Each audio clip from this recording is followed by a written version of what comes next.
Metal Gear Solid Delta is a mostly faithful remake of MGS3, but there's one addition that is clearly made to accommodate new players to the series, and that is the compass.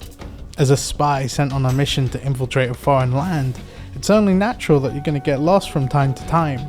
Luckily, Snake can use his radio to call his team for some advice whenever he's unsure where to go.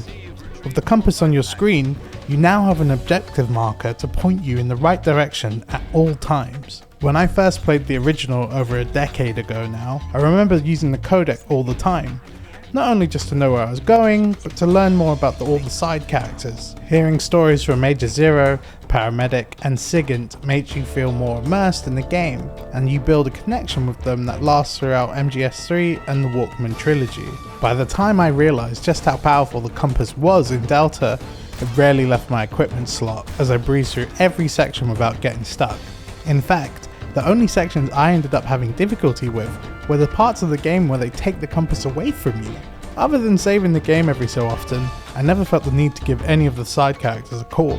The radio calls that most players need to do out of necessity eventually turn into emotional bonds. Now that your main reason for checking in with these characters has been removed, it's easy to forget about the side characters in Delta.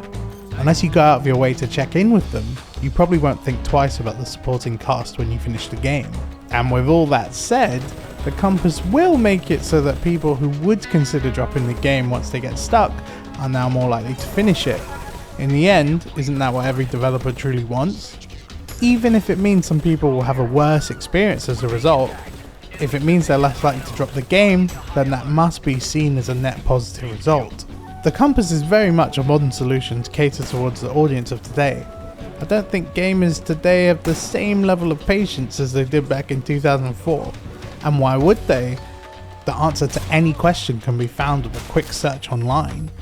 People needing help with games is nothing new. In fact, some people have built entire careers writing guides. With the compass, Delta saves you the hassle, albeit at the expense of immersion. I believe the compass is ultimately a positive addition to the game. Anything that stops people from reaching for their phones during a gaming session is a good thing.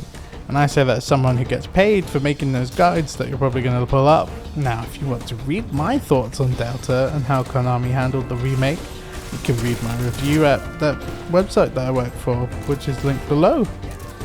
I've also got guides up for the parts of the game that you don't have the compass. And yeah, you could give Major Zero a call, but you don't have to now.